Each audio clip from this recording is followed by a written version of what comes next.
All right, Weber State and the Maine Black Bears in the FCS Quarterfinals in Ogden. Wildcats win, and they get to host the semifinals next week in Ogden.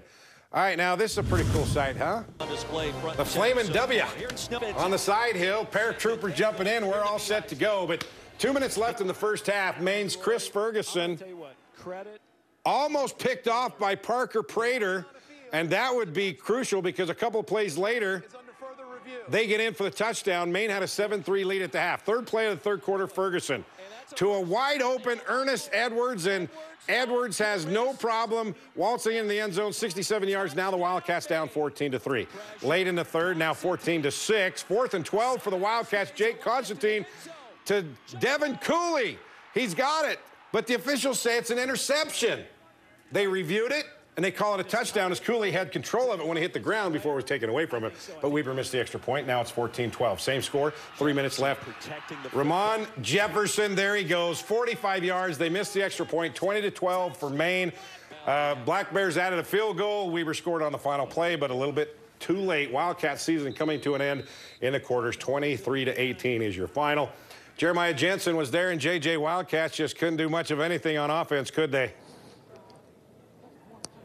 Yeah, Rod, Weber State's goal is to win a national championship, and tonight was a humbling reminder that getting there is hard. They've never advanced to the semifinals of the FCS playoffs, and they're going to have to wait another year. You mentioned the offense that really struggled tonight because they could not run the ball. -1 yard rushing, that is not a recipe for success. And then the turnovers, especially in the fourth quarter, ended any chance of a rally.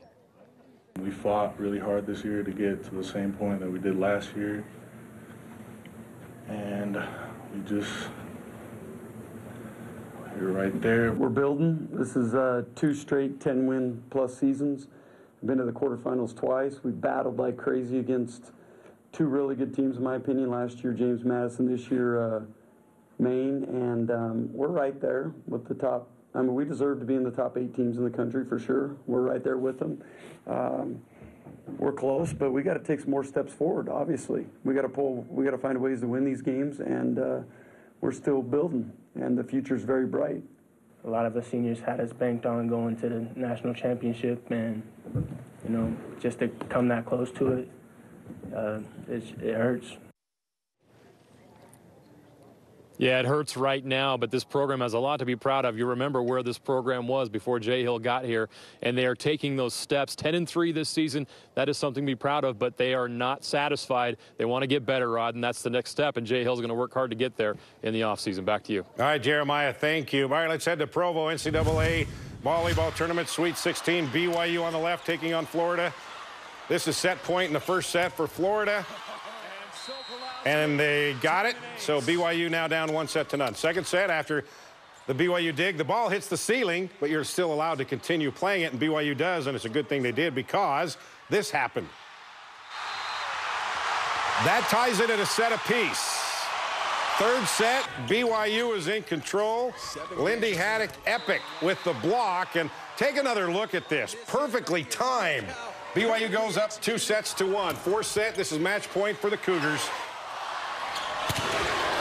Ronnie Jones-Perry finishing it off. BYU moving on to the Elite Eight tomorrow to face Texas. Spencer Linton has the reaction from Provo. Rod, what an atmosphere in the Smith Fieldhouse. BYU women's volleyball back in the Elite Eight for the first time since 2014, handling last year's national runner-up Florida in 4 sets. The Cougars are 97-3 in this building since 2012 and have won 23 straight home matches, but it's all about Texas and getting number 24 tomorrow. You could feel the energy, you could feel how excited people were for us, and that is something that I'll never have again for the rest of my life, so just cherishing it. I'm just super proud of my team. There were a lot of moments after right after that last ball went down. She looked at Lindy, and it was just kind of this feeling of we freaking did it. We did that. And so just lots of really awesome moments in the team room and on the court right after the match. It feels really good. I'm just super proud of my team. No, I don't know that there's words to explain what happened here today. It was unbelievable. The crowd was so electric. It's not like our team needs a ton of energy because they're energetic already, but man, it was just nice to have them behind us the whole way and to support us through all those long rallies, even the rallies we didn't win. And we know they're going to show up tomorrow, which is pretty cool. Number 4 versus number 5 tomorrow night. BYU in Texas for a spot in the Final Four. The Cougars trying to get back there for the first time in 4 years. Reporting from the Smith Fieldhouse in Provo, Utah for KSL Sports Beat, I'm Spencer Linton. All right, Spencer. Also tomorrow, Vivint Smart Home Arena. It's the Beehive Basketball Classic. BYU and Utah at noon. The Aggies and the Wildcats at 2:30. And then late tonight, Yahoo Sports are reporting that Utah State has shut down interviews for its new head coach to replace Matt Wells. So signs are Gary Anderson is the guy. Oh, really? Yeah. So that's what signs are pointing to. Now they've shut all the interviews down. Cool. So we should get an announcement sometime soon. Guess you and I can't interview since they shut it down. Too bad. All right. We'll be right back.